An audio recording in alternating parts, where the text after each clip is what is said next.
మీరు ఎలాగో contemporary director కాబట్టి ఇందాక అన్నట్టు జీవిత గారు ఈ సినిమాని ఒక డివైన్ సినిమా అన్నట్టు, ఇంత డివైన్ సినిమా చేయడానికి మీ మోటివేషన్ ఏంటి, మీ ఇన్స్పిరేషన్ ఏంటి? ఆ టైంలో చేశాను, దానివల్లనే అది బాగా హెల్ప్ అయింది.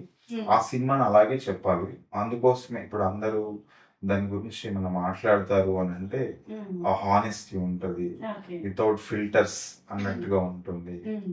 తర్వాత డీటెయిలింగ్ వర్క్ కూడా, అది కూడా చాలా ఇంపార్టెంట్ రోల్ ప్లే చేసింది. తర్వాత టెక్నీషియన్స్ కూడా ప్రాపర్ గా దాన్ని అచీవ్ చేయగలిగారు. ఇంకా యాక్టర్స్ అంటే తెలిసిందే, వాళ్ళు new actors, Anand and Shivathmika, వాళ్ళు కూడా నాలాగనే ఏ రకమైన పొల్యూట్ అవ్వకుండా ఉండడం వల్ల అంత అమేజింగ్ గా కుదిరిందని చెప్పొచ్చు. సో అంటే మేము చెప్పేది ఏంటంటే, ఫస్ట్ టైం వచ్చేది ఏదైనా పొల్యూట్ అవ్వకుండా రా అండ్ రస్టిక్ అథెంటిక్ గా వస్తుంది. తర్వాత రామ్ రాజుగారి గురం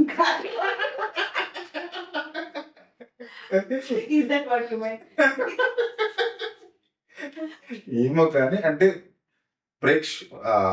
మనం ఏం చెప్పాలి అని అనుకునే దానికంటే ప్రేక్షకులకి ఏం చెప్పాలి, వాళ్ళు ఏది చూస్తారు, ఏది కొంటారు అనేది డామినేట్ చేస్తూ ట్రేడ్ అనేది ఉంటుంది కదా, దాన్ని ఎక్కువ బ్రెయిన్ లోకి వచ్చేస్తుంది. అది వచ్చేసి ఆ ప్రయారిటీస్ ఎక్కువ పెరిగిపోయి తెలియకుండా ఎక్కడో ఒక రెగ్యులర్ దాంట్లోకి వస్తారేమో, అందరిని కాదు కానీ మాక్సిమం.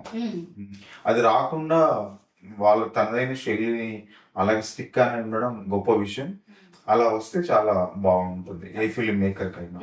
అదే ఒక మన ప్రత్యేకతను స్టాండౌట్ చేసి ఉంచడానికి కారణం. సో మీ దృష్టిలో కాంటెంపరీ అంటే ఏంటి?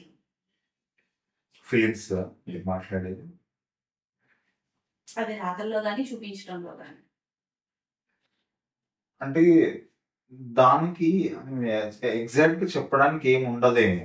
ఇప్పుడు నేను ఫీల్ అయింది, నేను ఒక కళ అంటాను, అంటే ఒక దర్శకుడిగా ఏదైనా రాస్తాను, అది ఏ విషయమైనా కావచ్చు, నేను రాస్తాను, నేను దాన్ని చెప్తాను. ఈ రోజు నా మైండ్ సెట్ ప్రకారం అది డెలివరీ అవుతుంది. అది కాంటెంపరీగా కాదా అనేది నాకు కూడా తెలియదు, నేను అనుకున్నది చెప్పడం, దాన్ని చూసిన వాళ్ళు చెప్పాలేమో. బట్ ఆ డిఫరెన్సెస్ అయితే ఫిల్మ్ మేకర్ గా నాకు ఉండదు,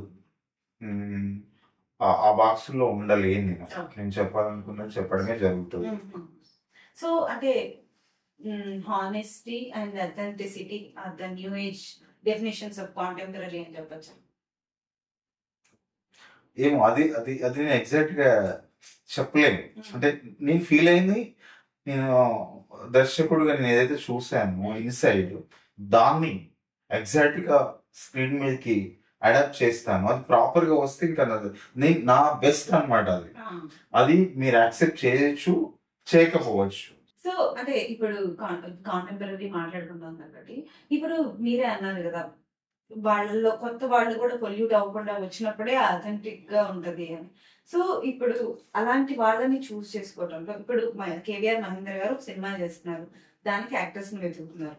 what he will see, I mean female గానీ మేల్ గానీ, ఏది చూసి వీళ్ళు ఈ క్యారెక్టర్ కి కరెక్ట్ గా యాక్ట్ అవుతారు, సెట్ అవుతారు అని మీకు అనిపించింది? ఒకటి అంటే రైటింగ్ స్టేజ్ లోనే జరుగుతుంది అది, మనకి ఎక్కడో తెలియకుండా సబ్ కాన్షియస్ లో ఉంటారు ఎవరో, అది మనకు కూడా తెలియకపోవచ్చు. రాస్తున్న ప్రాసెస్ లో తెలియచ్చు, తెలియకపోవచ్చు. మన లైఫ్ లో ఎవరో ఎదురుపడే ఎవరో ఉంటారు, వాళ్ళని మనం రాస్తాం, వాళ్ళని క్యారెక్టర్స్ గా రాస్తాం. సో అది మనకు రాసాక కూడా తెలియకపోవచ్చు, ఫలాని వల్ల ఈ క్యారెక్టర్ రాసాం అని. వాళ్ళ కోసం వెతుకుతుంటాం మళ్ళీ రియల్ లైఫ్ లో.